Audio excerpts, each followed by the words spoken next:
영손과 기도. 찬미 예수님. 그때 예수님께서 제자들에게 말씀하셨다. 내가 너희에게 할 말이 아직도 많지만 너희가 지금은 그것을 감당하지 못한다. 그러나 그분 곧 진리의 영께서 오시면 너희를 모든 진리 안으로 이끌어 주실 것이다. 그분께서는 스스로 이야기하지 않으시고 들으시는 것만 이야기하시며 또 앞으로 올 일들을 너희에게 알려주실 것이다. 그분께서 나를 영광스럽게 하실 것이다. 나에게서 받아 너희에게 알려주실 것이기 때문이다. 아버지께서 가지고 계신 것은 모두 나의 것이다. 그렇기 때문에 성령께서 나에게서 받아 너희에게 알려주실 것이라고 내가 말하였다. 주님의 말씀입니다.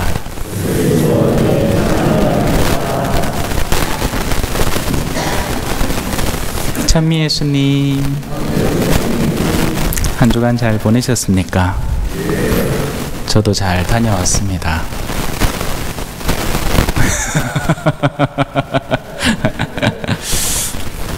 가던 그날에 전화를 받아서 장례가 있다는 소식을 듣고 목요일로 약속을 잡고, 그래요. 뭐 여러분들 오늘 주보 읽어보시면 거기도 잠깐 피정에 대해서 적어놨지만 본당 주임 사제한테는 피정도 사치입니다. 언제 무슨 일이 벌어질지 모르잖아, 그죠? 자, 오늘 삼위일체 대축일입니다. 삼위일체 하면 유명한 이야기가 하나 있죠. 아우구스티누스 성인께서 이 삼위일체가 도대체 뭘까 고민을 하신 분이에요.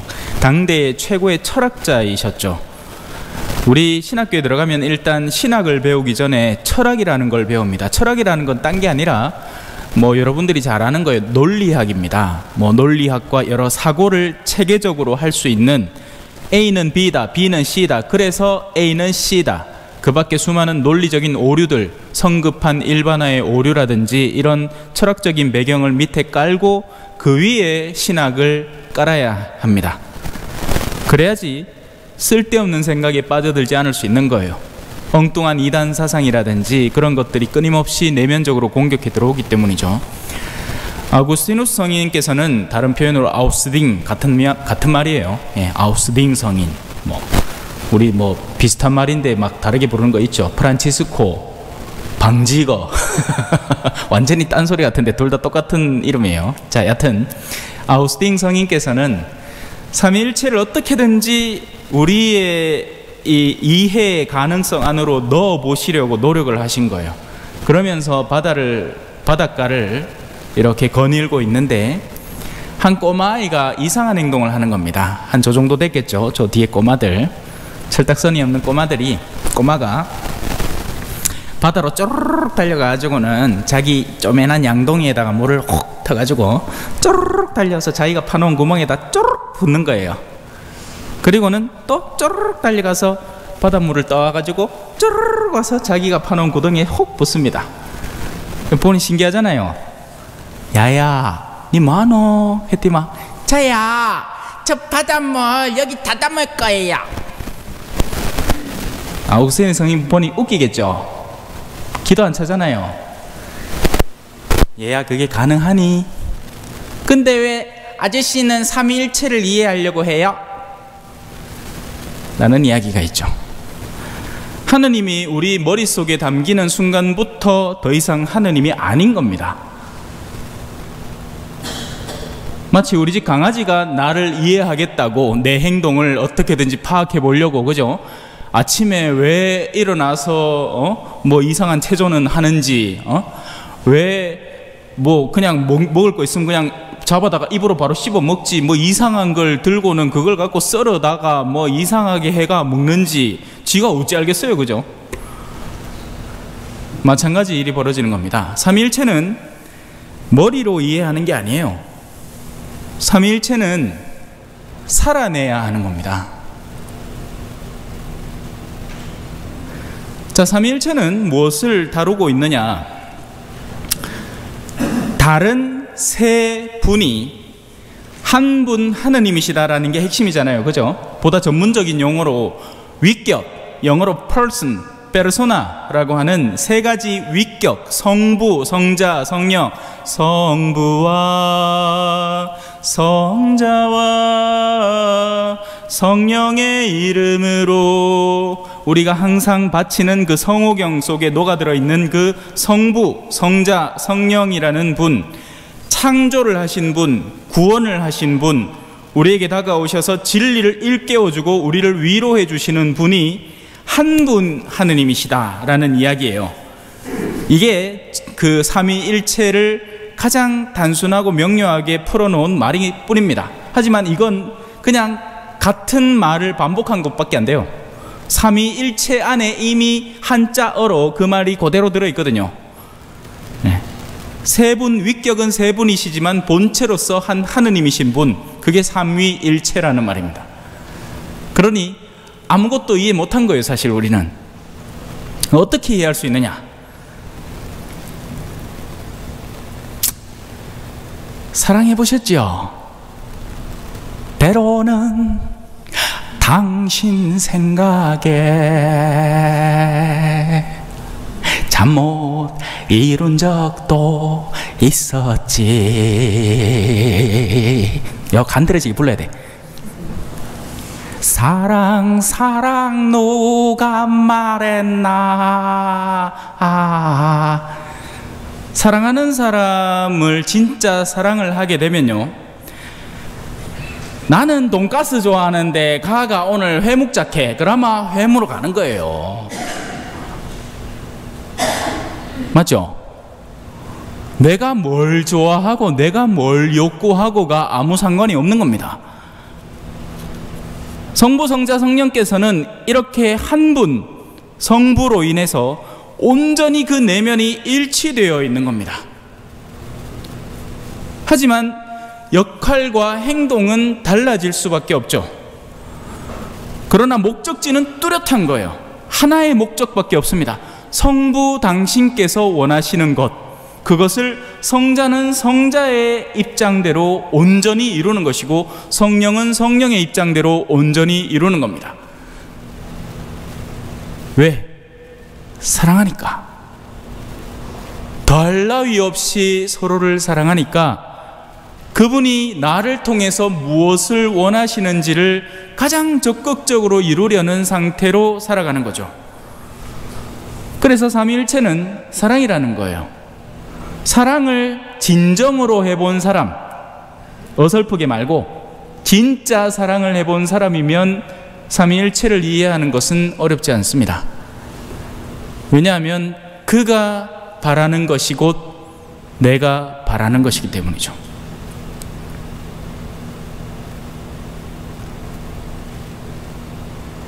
그러면 성부께서는 무엇을 바라실 것인가?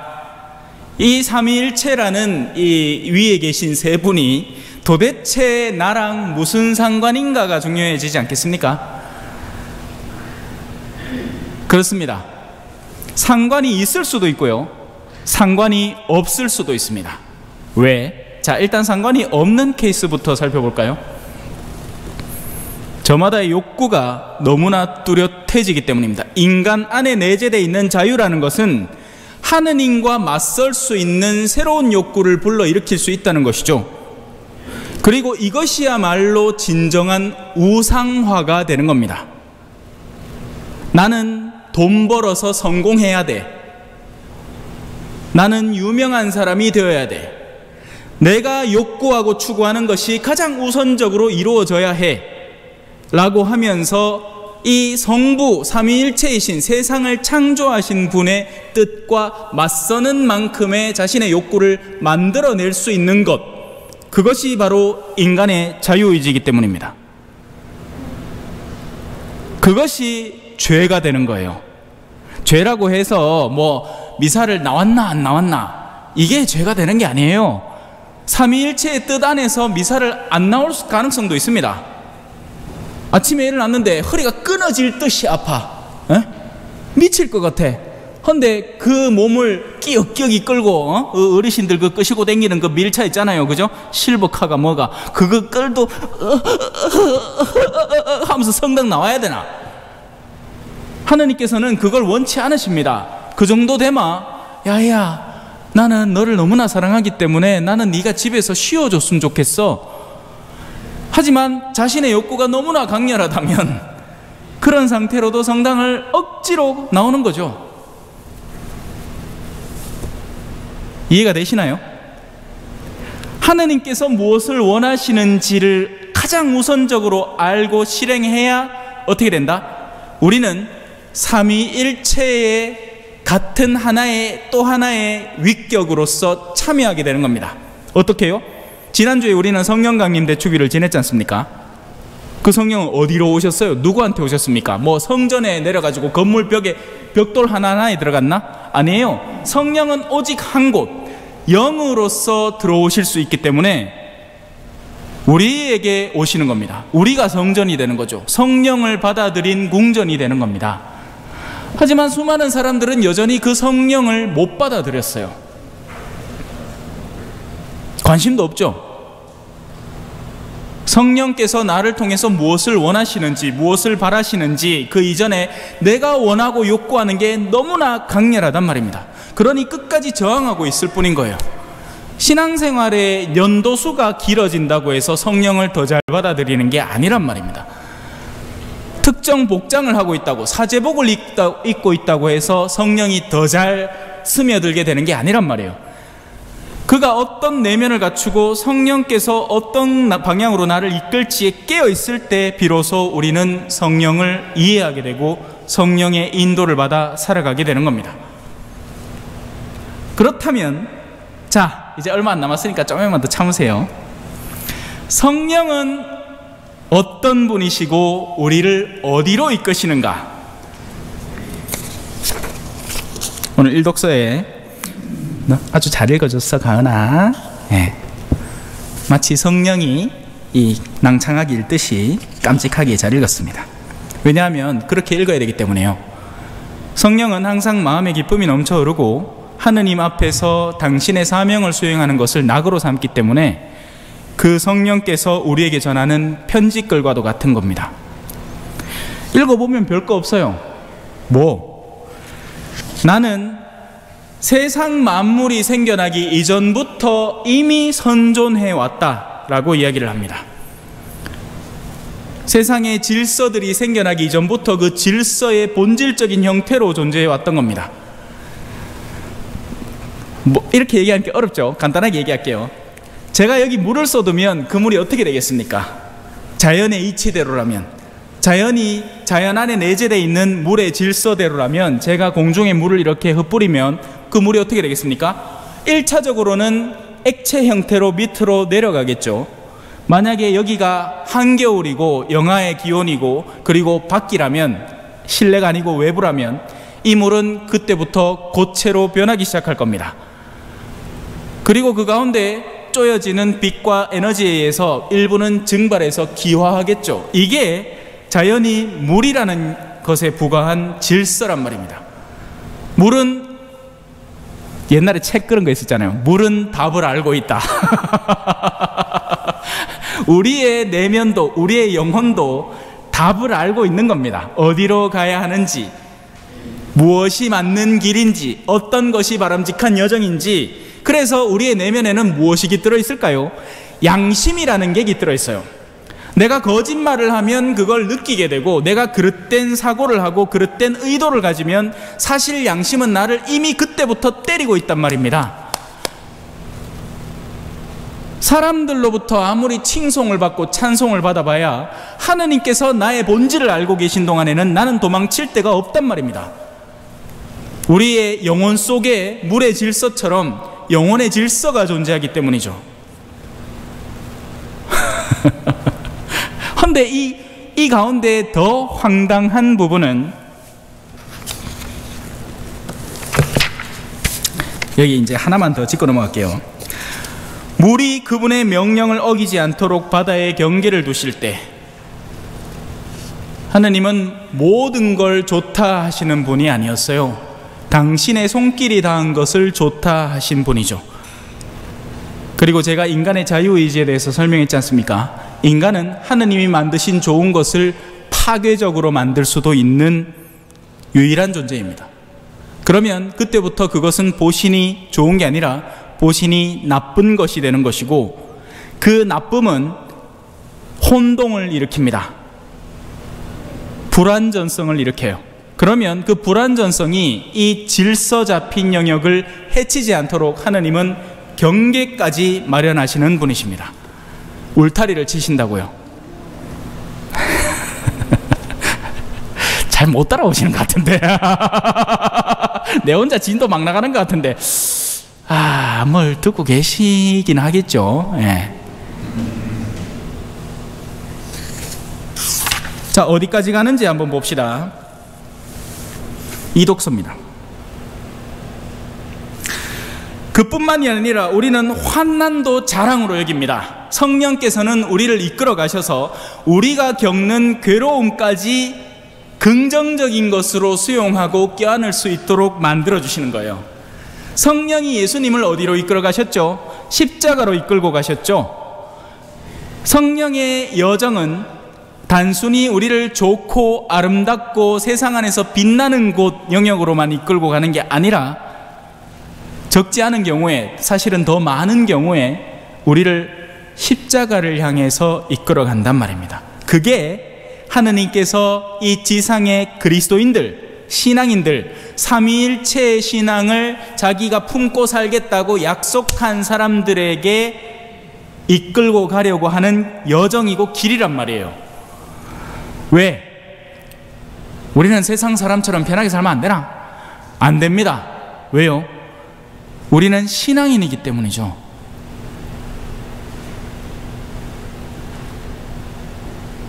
나는 걸레가 되면 안 되나?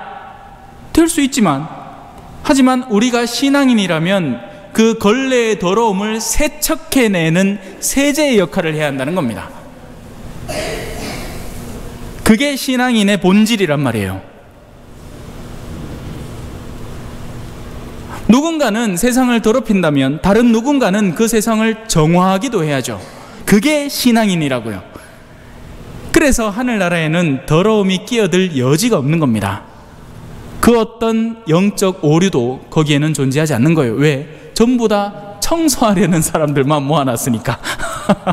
얼마나 웃기겠어요, 그죠? 집안에 식구들이, 그죠? 보통 우리 어머니들이 두들두들 대잖아. 누구는 어지르고 누구는 치우고 하잖아, 그죠? 어지르는 놈 따로 있고 치우는 사람 따로 있어요, 그죠?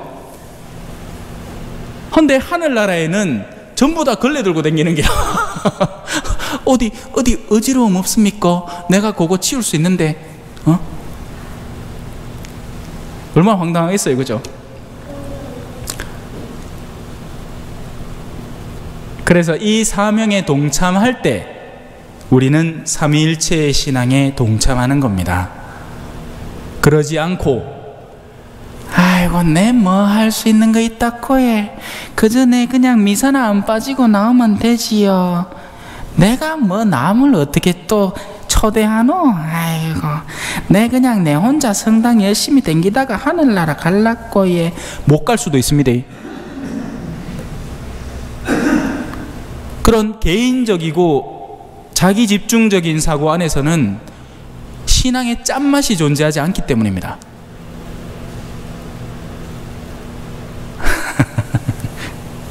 그래요. 오늘 내용은 좀 어려웠어요. 예. 제가 설명하면서도 힘들겠다 싶으니 여러분들 표정을 봐도 그렇고, 예. 그래도 이 중에 몇 분이라도 이해하시고 알아들으신 분은 신앙의 싹이 그때부터 자라나는 겁니다. 우리의 신앙은 편안하기 위한 신앙이 아니에요. 마음의 안녕을 찾고 평화를 찾기 위한 여정이 아니라고요. 자, 오늘 이 독서의 부분을 읽어가면서 이제 마무리를 짓겠습니다. 우리는 환난도 자랑으로 여깁니다. 우리가 알고 있듯이 환난은 참을성, 인내를 자아내고, 당연하겠죠. 환난이 없으면 인내가 사라집니다. 그래서 현대 젊은이들에 있어서 문제는 이 세상이 살기가 너무 좋아지기 시작하면서부터 자신의 기초적인 인내의 영역, 생활 주변에서의 기본적인 불편함, 거기서부터 해방되었기 때문에 이제 다른 불편함을 스스로 만들어내는 지경까지 이르렀죠. 우리는 충분히 존엄하게 살 수 있는데도 불구하고 더 잘 살려고 기를 쓰다 보니까 생기는 억지스러운 인내가 생겨나는 거예요. 자, 여튼 환난은 인내를 자아냅니다. 인내는 올바른 인내 말이에요. 자, 보세요. 성형수술을 하려는 젊은 안악은 인내해야 됩니다. 맞죠? 왜? 얼굴에 칼을 대는데, 에? 저는 쓸개 수술 받는데도 아파 죽을 뻔했거든요. 수술 깨면서 마취가 풀리면서 얼마나 아프든지. 근데 될 필요가 없는, 내가 봐서는 나 이쁜데 요걸 굳이 째겠대. 요다 뭘 집어 넣겠대. 필러를 가슴팍에다 뭐 이상한 실리콘을 집어 넣겠대. 난리 북새통입니다. 그 나중에 죽지 뭐 하려고. 그러면 참긴 참아야 되잖아요. 하지만 그 인내는 수양까지 가지 않습니다. 왜냐하면 더러운 욕구에서 시작한 인내거든요. 진정한 인내는 내가 그리스도인으로 사는데 자연스럽게 나에게 다가오는 환난으로 인해서 생기는 인내, 그리고 그 인내는 자연스럽게 덕의 양분이 됩니다. 마치 우리 참외를 호박줄기에다 접붙이듯이 인내의 덕을 쌓으면 그 덕이 너무나 화사하게 자라기 시작하는 거예요. 그 인내에서 진정한 의미의 겸손도 태어나는 거고요. 꽃을 피우는 거고요. 또 때로는 용기, 이것도 덕입니다. 용기도 올바른 덕에서 자라나요. 너무 길게 하면 안 되겠다. 자, 인내는 수양은 희망을 자아냅니다. 그리고 희망은 우리를 부끄럽게 하지 않습니다. 이것이 오늘 삼위일체가 우리에게 알려주는 방향이고 우리가 걸어나가야 하는 여정이고 길입니다. 쉽게 신앙생활을 하려고 하지 마십시오. 그런 신앙생활은 존재하지도 않을 뿐더러 우리를 오류로 빠뜨리기 쉽습니다. 여러분이 진정으로 신앙 안에서 머문다면 세상의 더러움, 영적인 영역의 더러움을 씻어내는 사람으로 살아가야 하고, 그런 활동을 하려고 한다면 반드시 반대에 부딪히게 되고 그 반대 영역에 있는 사람들과의 충돌을 피할 수가 없게 됩니다.